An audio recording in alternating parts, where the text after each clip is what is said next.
राजधानी दिल्ली में केजरीवाल सरकार और दिल्ली नगर निगम में रस्साकसी के बीच 1.5 लाख कर्मचारी हड़ताल पर हैं, जिससे ना स्कूलों में पढ़ाई हो पा रही है और ना सड़कों पर सफाई। आज इस हड़ताल का दूसरा दिन है। आज एमसीडी कर्मचारियों मंत्रियों के दफ्तरों के बाहर कूड़ा डाल रहे हैं। पटपरगंज इलाके में दिल्ली के डिप्टी सीएम मनीष सिसोदिया के दफ्तर के बाहर भी प्रदर्शन हो रहा है। प्रदर्शनकारियों ने सिसोदिया के दफ्तर में भी कूड़ा फेंका। बता दें कि एमसीडी कर्मचारी बुधवार से 3 दिन की हड़ताल पर है। सफाई कर्मचारी, नर्स और शिक्षक वेतन न मिलने से नाराज हैं। उधर नगर निगम के तीनों मेयर ने फंड न मिलने का हवाला देकर केजरीवाल सरकार के खिलाफ कोर्ट जाने का फैसला किया है।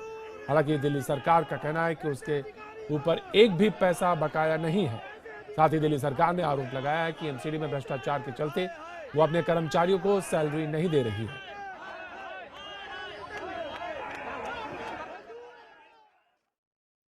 डिप्टी सीएम मनीष सिसोदिया के दफ्तर से देखिए हमारे सहयोगी रवि सिंह की यह खास रिपोर्ट। एमसीडी कर्मचारियों की आज दूसरे दिन हड़ताल जारी है, जिसमें सफाई कर्मचारी डिप्टी सीएम मनीष सिसोदिया के दफ्तर के सामने यहां पर प्रदर्शन कर रहे हैं। और ये NH-24 का सर्विस रोड है और जिसकी वजह से सर्विस रोड पूरी तरीके से ब्लॉक हो चुका है।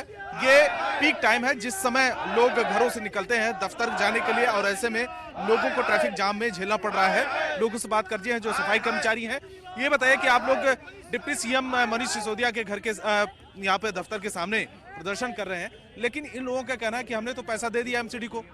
मैं ये कहना चाहता हूं कि यदि इन्होंने हमें पैसा दिया, एमसीडी को पैसा दिया, तो मैं कह रहा हूं कहां है वो पैसा? फिर जनता क्यों परेशान है, क्यों रोड पर आ रहे सफाई कर्मचारी अगर इन्होंने पैसा दे दिया? एक मिनट सुनिए, हम ये कहना आपके चैनल के माध्यम से केजरीवाल जी को, मनीष सिसोदिया जी को ये बताना चाहते हैं, यदि आपने फंड दे चुके हो आप, तो ये कर्मचारी क्यों रोड पर आ रहे हैं? इनमें कितने कर्मचारी ऐसे हैं जिनके बच्चों की फीस नहीं भरी गई है?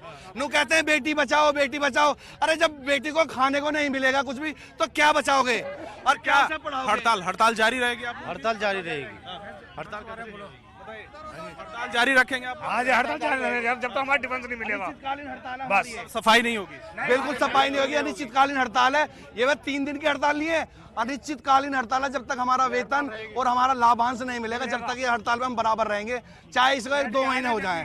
एक तरफ सफाई कर्मचारी अपना वेतन मांग रहे हैं जो कई महीने से रुका हुआ है, तो दूसरी तरफ जो तीनों मेयर हैं वो कह रहे हैं कि हम कोर्ट में जाएंगे क्योंकि दिल्ली सरकार एमसीडी का फंड नहीं दे रही है और ऐसे में आम जनता को भी परेशानी हो रही है, चाहे वो ट्रैफिक जाम से जूझना पड़ रहा है या फिर सड़कों पर गंदगी से।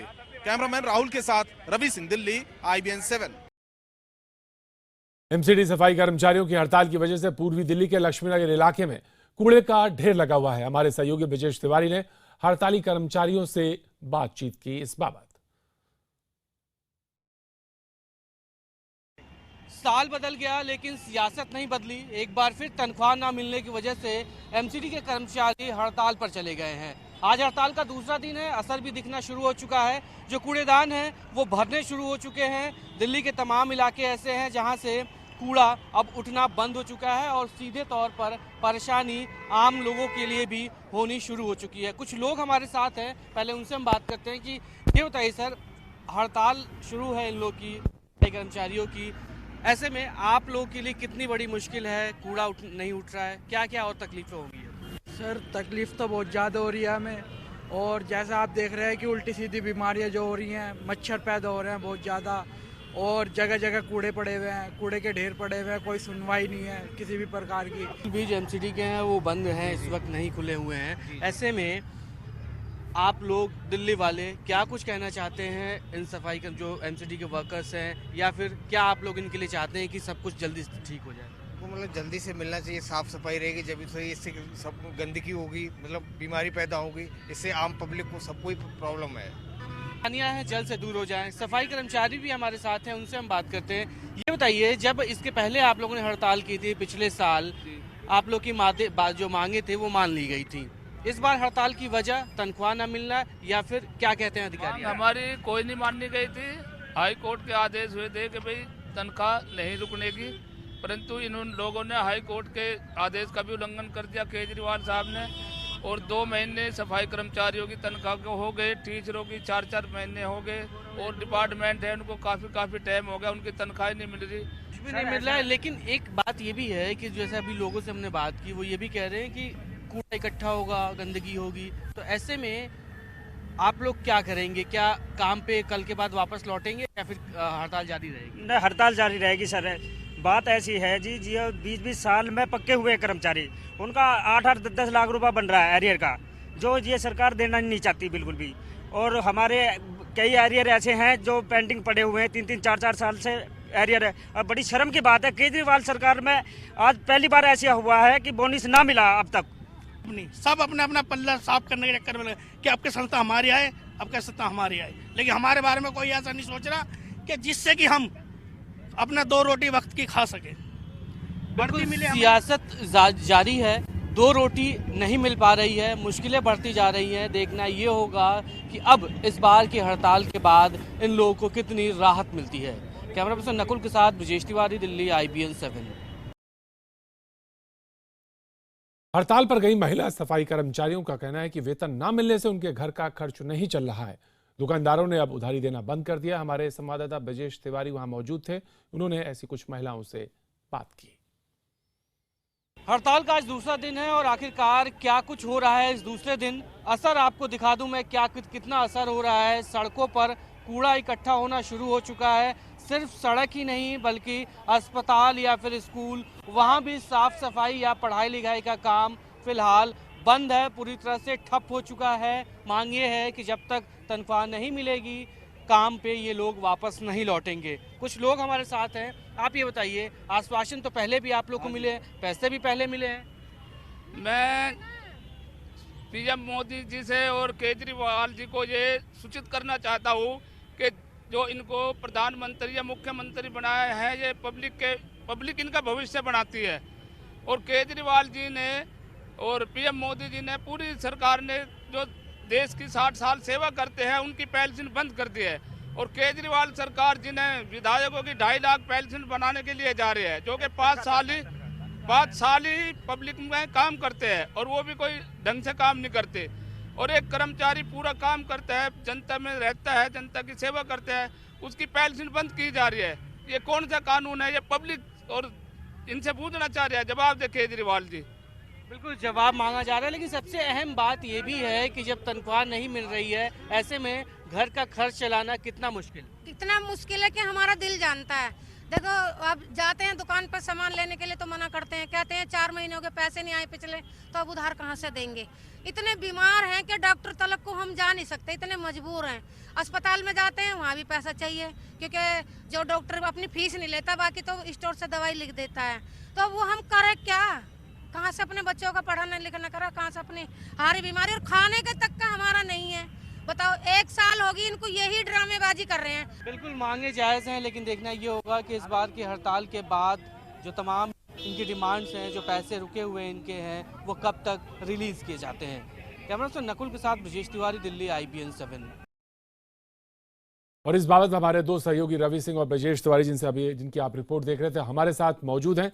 सबसे पहले हम ब्रजेश के पास जाना चाहेंगे। ब्रजेश, जैसा कि आप बात कर रहे थे, घर का खर्च चलाना मुश्किल हो रहा है, तमाम तरह की तकलीफों को वो शेयर कर रहे थे। कहीं ऐसा तो नहीं, जो कि लगातार हम लोग देखते आ रहे हैं, दिल्ली और केंद्र सरकार की लड़ाई के बीच में कहीं ना कहीं ये चीज़ पूरी फंसी हुई दिखती है और इसके जो भुक्तभोगी हैं ये कर्मचारी दिख रहे हैं?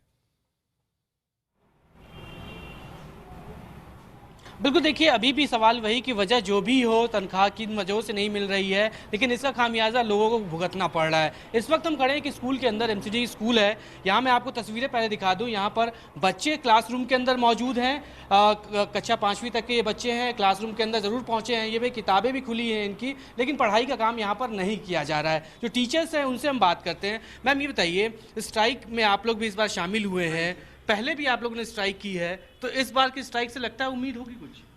शायद उम्मीद जग सकती है, लेकिन अभी तक हमें 3 महीने से सैलरी नहीं मिल रही है। और इस बार ही क्या है कि हमारे जो साथी हैं और हम लोग सारे जो हैं, जंतर मंतर सब जगह हमारे जो कि हैं, काफ़ी सरकार से हमने जगह जगह गुहार लगाई है, लेकिन उसका कोई अभी तक तो नतीजा निकला नहीं है। गुहार लगाई है आपने, पहले दिल्ली सरकार ने कहा था कि हमने पैसा रिलीज कर दिया, MCD कहती है हमें पैसा नहीं मिला। क्या आपको लगता है इन दोनों के बीच पिस रहे हैं आप लोग? इन दोनों के बीच हम पिस रहे हैं, लेकिन हमारे जो साथी हैं वो काफ़ी जो कि एफर्ट्स कर रहे हैं, हमारे निगम पार्षद भी इस मामले में काफ़ी सहयोग दे रहे हैं, लेकिन अब ये समझ नहीं आ रहा कि सरकार की तरफ से बाकी हम जो कि है स्कूल में अब छोटे बच्चे हैं, केयर पूरी कर रहे हैं, उनको खाना भी दे रहे हैं, उनकी अटेंडेंस भी ले रहे हैं, लेकिन इसका नुकसान ब्रिजेश, एक सवाल ये बनता है कि जो बच्चे हैं जिनकी किताबें खुली हैं, जिनको आप दिखा रहे थे, उनका दोष नहीं है क्या?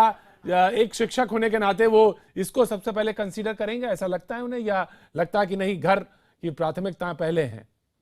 हालांकि टीचर होने के नाते घर भी एक उनका और परिवार भी एक है, लेकिन सवाल है बिल्कुल वही बिल्कुल सवाल बिल्कुल वाजिब सवाल है। परिवार अपनी जगह है, लेकिन बच्चों का करियर भी है, बच्चों का भविष्य भी है। सवाल ये भी उठता है कि इन पर भी ध्यान देने की जरूरत है।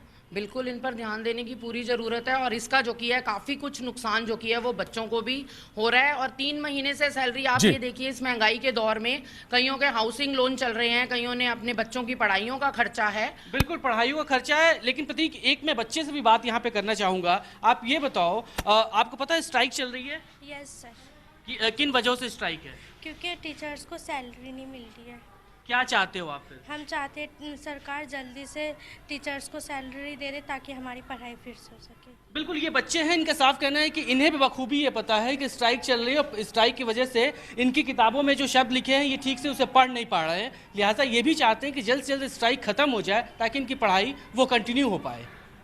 शुक्रिया ब्रिजेश, आपने बच्चों से बात करी, टीचर से बात करी। रवि हमारे साथ मौजूद हैं और डिप्टी सीएम के ऑफिस के बाहर मौजूद हैं। रवि, वहां पर कर्मचारी प्रदर्शन कर रहे हैं, सुना उन्होंने ऑफिस में कूड़ा भी फेंका, तो ये लगता है कि बातचीत का कोई रास्ता निकल पाएगा, ऑफिस खुलेगा और कहीं ना कहीं से कोई रास्ता बनेगा? देखिए, सफाई कर्मचारियों की यूनियन के नेता संजय गहलोत हमारे साथ में। संजय, ये बताइए कि ये दिल्ली की जनता कब तक इसी कूड़े के ढेर पर जो है गंदगी के बीच में रहेगी? देखिए, इस बात को अगर दिल्ली के मुख्यमंत्री से पूछा जाए तो वो बेहतर जवाब दे सकते हैं, क्योंकि सारी की सारी कारस्तानी उन्हीं की है। उन्होंने कहा है, देखिए सच्चाई ये है कि जब यूनिफाइड हमारी एमसीडी थी तो उसमें दिल्ली सरकार की कोई रोल नहीं होता था, केंद्र सरकार डायरेक्ट एमसीडी को हेल्प की जाती थी। अब चूंकि ट्रैफिकेशन हो चुका है तो दिल्ली सरकार की ही जिम्मेदारी निगम की सहायता करने के लिए उन्होंने हाथ खड़े कर रखे हैं। वही चाहते हैं कि इस तरह की बातें होती रहें। दूसरा दिन आज हड़ताल का है, कितने दिन जारी रहेगी? देखिए, मुझे लगता है कि अनिश्चितकालीन हड़ताल होगी। हम मानते हैं दिल्ली के मुख्यमंत्री दिल्ली से बाहर गए हैं, लेकिन दिल्ली के डिप्टी सीएम तो यहाँ मौजूद हैं, उनके मंत्री तो यहाँ मौजूद हैं। एक बैठक बुलाई जाए तत्काल, हमारे कमिश्नर बुलाए तो फैसला हो सकता है, अन्यथा नहीं होगा। अनिश्चितकालीन हड़ताल होगी। पहले 3 दिन की हड़ताल थी, लेकिन अब अनिश्चितकालीन हड़ताल पर ये लोग इन लोगों ने फैसला किया है। जी शुक्रिया रवि। ब्रिजेश, आपका भी शुक्रिया। लगातार हम आपसे संपर्क में रहेंगे और खबर को अपडेट लेते रहेंगे।